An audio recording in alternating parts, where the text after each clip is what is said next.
So I've had a lot of fun doing my 2015 NBA mock drafts, and hopefully you guys have enjoyed them as well. So I figured that some of you at least may be wondering where I actually rank these players. You've seen me do mocks, and maybe some of you, based off some of the things I've said, have some idea of what I think about certain prospects, good, bad, or otherwise, but you might not be 100% sure. Well, I decided what the hell. I've done it with NFL drafts in the past, so I might as well give you a NBA draft big board for 2015. It's the only edition, obviously, because today is draft day when I'm uploading this. It's just one list, my top 30 prospects in this draft, and you can find it in the description box down below. Now, the key thing to keep in mind here is that I don't really like big boards, and part of the reason is that a lot of times we're doing big boards based off of the talent that we perceive, but it doesn't always match the reality of these players' careers because it can be dependent upon injuries, it could be dependent upon situation, timing, opportunities afforded, the team and organization that they find themselves in.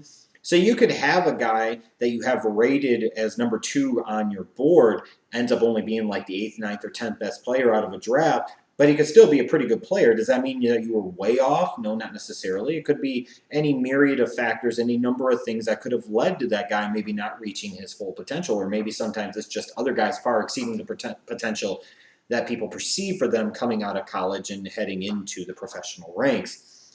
So in this particular case, again, I will emphasize this big board of mine that you see down below in the description box is based off of talent level and what I think in the optimal situation they could develop into at the NBA level. Now, if you look, the first notable thing you'll see is that my number 1 player on the board will probably be a lot different than most people's, and that's fine because, again, another thing about these big boards is a lot of times it's about personal perspectives and it's about personal opinions and what you look for out of certain positions, what you think is most important. So for those that still value the big man and think the big man is the most important thing, you'll probably see a lot of big boards with Jahlil Okafor number 1 and Karl-Anthony Towns number 2. And while I think that philosophy is outdated and frankly out of touch in the modern NBA, is not to say that they'll necessarily end up being wrong either. Those two could end up being the 2 best players on the board. Some people will look at the dominance of point guards in the league and they'll automatically make D'Angelo Russell and Emmanuel Mudiay number 1 and 2 in this draft class in some particular order. And again, just because they play point guard and they're going to have the ball in their hands perhaps more than anybody else, it doesn't automatically guarantee they're the 2 best players in this draft. But that's not to say that they won't end up being either. But you'll see my number 1 overall player in this draft class, based off of talent and potential upside at the NBA level, is Justise Winslow, the versatile wing from Duke. What I really like about his game and puts him number 1 on my list is that this is a guy already that can defend at a big-time NBA level, and he could defend 3 positions. He could defend the 1, the 2, and the 3. And he might even, in some cases, in a pinch, be able to guard those smaller kind of stretch 4s out on the perimeter.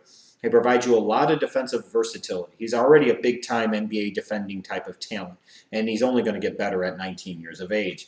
When you look at the fact that he's about 6'7", 220 pounds or so, he's got room maybe to even add a little bit more muscle onto his body. He's going to be able to defend all different types of players. He can defend against players that are going to post up. He can defend against guys that can break other people down off of the dribble. But he's more than just that. This is a guy that's a pretty good perimeter shooter, while not the best free throw shooter in the world, a really, really good three-point shooter. And a guy left-handed, so that causes problems for opposing defenses. A guy that can, in my opinion, create his shot off of the dribble better than what you saw oftentimes at Duke, because you had Jahlil Okafor clogging the lane doing his thing. You had Tyus Jones handling the ball up top a lot as the point guard. Justise Winslow to me is a perfect example of a guy who will be a much better player at the NBA level than he was at the college level, even though he was a pretty good college player. And Duke most certainly wouldn't have won the most recent national championship without what he could do and his versatility on the floor. And there were many times when I watched that Duke team that I thought Justise Winslow was the best player on the floor, not Jahlil Okafor, and I didn't think it was even close. What to me gives him the advantage over D'Angelo Russell is I think that Winslow's offensive potential is much greater than Russell's defensive potential. Furthermore, when I look at that defensive ability that Winslow already has and the number of positions that he could defend, and even offensively the number of positions he could potentially play with the 2 and the 3, I just think that he ends up being the best player out of this draft class. That's not a slight against some of these other guys. I really like D'Angelo Russell's game too. What I like about him is the fact that he's a 6'5" point guard that can stroke it and has phenomenal court vision. I mean, just absolutely phenomenal court vision. A great and willing passer. Didn't strike me as an incredibly selfish player at Ohio State. Here was a guy that could run different types of offenses and fit different types of ways that you could flip out to the 2 guard because of his ability to play off of the ball, to move away from the ball, to play off of screens, to create his opportunities. I really like D'Angelo Russell's offensive game. Now, he's not much of a defender yet, but at 19 years old, you would hope he could be so. A concern I have about him, though, that's legitimate and sometimes makes me wonder if he's even the number 2 best prospect in this draft class, is I really don't think he's that good of an athlete for the point guard position. And I do have some concerns about him being able to stick at point guard full-time at the NBA level, both offensively and defensively. Offensively, he's not a great creator off the dribble. He's not much of a dribble drive guy. He's really not. He's very limited in that capacity. And when he does get to the hoop, he's not a particularly good finisher. And then on the defensive end, I have some major concerns about whether or not he has the lateral quickness to be able to guard those point guards that he would need to guard consistently every night in the NBA at an NBA level. He might be a guard that is better suited to play the 2 or be that kind of combo guard. Now, there's a great place for a combo guard like a D'Angelo Russell, but I just don't think he's quite the athlete that a Justise Winslow is. And again, when I look at their strengths, Russell has tremendous strength on the offensive side. Winslow, tremendous strength on the defensive side. I just think Winslow has more capabilities on the offensive end than Russell does on the defensive end now. And I think Winslow has more offensive potential long-term than Russell does on the defensive end. Now, in terms of the rest of the top 5, Karl-Anthony Towns to me is the best big man in this draft. I think he's more of a 4 than a 5, but I think he's an all-star type of talent that only got to scratch the surface of what he could be at the Kentucky level, at the NCAA level, and I think given opportunities, he could become a star. Kristaps Porzingis. A lot of people are going to go with the lazy white European Dirk Nowitzki comparison. When I see his game, his actual game, it reminds me more of a Kevin Durant, and I know that's a very lofty comparison, but when you look at the style of play, there are plenty of similarities there, especially with Kevin Durant coming out of high school and coming out of Texas after his freshman year. You look at a guy like Porzingis, almost 7'2" with a 7'6" wingspan, guy that can handle the rock, that can shoot the pill, that does have the willingness to mix it up more than he's given credit for as a rebounder, as a shot blocker, as a defender, who's going to get better there. I mean, you're talking about that type of guy that can just cause all types of matchup nightmares. And no matter who you stick on him and have defend him, the only person that could end up stopping a Kristaps Porzingis at the NBA level is a Porzingis. Now, he's raw and he's going to take plenty of time to develop. If and when he develops, he could become an all-star. He could become that type of guy, a dominant force in the NBA. There's no question about it. I've got Mudiay number 5. Here's to me a situation of a guy that in many ways I like better than D'Angelo Russell, but 2 real concerns I have about him. He's not much of a shooter at all, at all. So is he going to be a Rajon Rondo type of guy?